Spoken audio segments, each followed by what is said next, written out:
Hello dear friends, in this video I would like to demonstrate and hopefully simplify the different movements of the thumb, talk about the muscles and nerves that are responsible for these movements, and also briefly touch upon the examination, some nuances about the examination.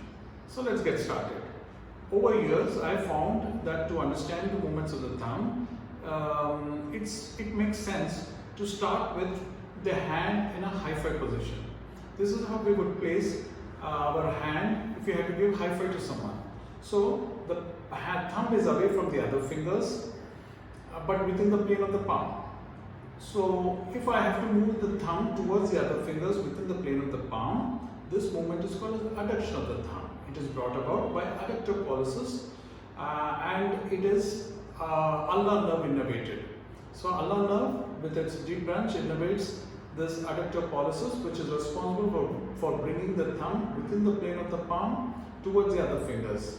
Now if I have to move the thumb away from the palm, it has two components. One, this movement that occurs away from the other fingers within the plane of the palm is adductor pollicis longus, which gets inserted at the base of the metacarpal bone. First metacarpal bone. You can see as actually feel while you abduct, you can feel the adductor pollicis longus muscle come and get inserted at the base of the first metacarpal bone. This is innervated by the posterior process nerve of the radial nerve. Now I move the thumb away from the plane of the palm. This movement is brought about by adductor pollicis brevis, which is innervated by the median nerve. Now if I take the thumb towards the midline, this is how it looks. This movement is brought about by flexor pollicis brevis, which has dual innervation. It is both adductor, median and ulnar nerve innervated. Now if I take this thumb all the way across the midline to touch the tip of the other fingers, this movement is called opination. This is pretty unique to the thumb. It doesn't occur with the other fingers. And this muscle that brings about opination is opinens pollicis, which is again an intrinsic muscle of the thumb, and it is innervated by the median nerve. So we started with adduction, adductor pollicis, ulnar nerve, abductor pollicis longus, posterior process nerve of the thumb, and then abduction at right angle to the plane of the palm, which is abductor pollicis brevis, an intrinsic muscle, median nerve, and then flexion of the thumb, which brings the thumb towards the midline, which has dual innervation, median and ulnar nerve, and then across the midline to touch the tip, opination.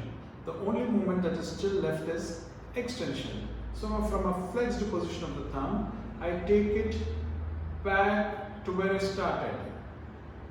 So this is extensor pollicis longus, extensor pollicis brevis, which is again a posterior process nerve innervated muscle, and it is a long muscle of the forearm. It gets inserted at the base of the proximal phalanx, and then there is extension to the distal phalanx.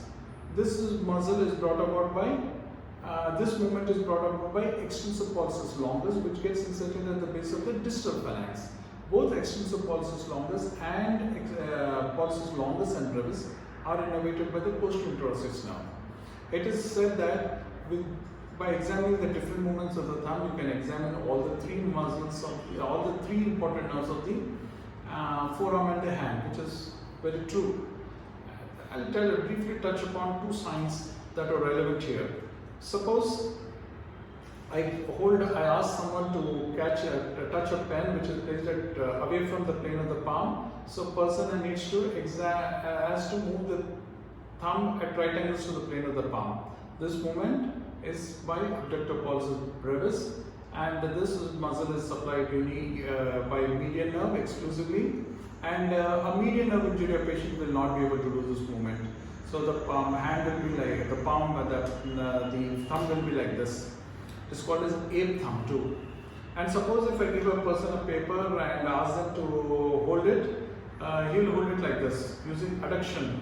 So adductor pollicis, which is exclusively supplied by the ulnar nerve. Suppose his ulnar nerve is weak, he will flex the thumb at distal phalanx and hold it like this. This is how you can evaluate the median and ulnar nerve, and obviously extension is weak in posterior interosseous nerve injuries, where usually accompanied by wrist drop too. And one interesting thing is, see, opination is exclusively supplied by the median nerve. However, in a median nerve injury patient, it can still be normal, because for opination, using a combination of flexion and adduction of the thumb, which are ulnar nerve innervated partially, a person with these intact ulnar nerve can mimic opination by using the combination of flexion and adduction. So, to pick up this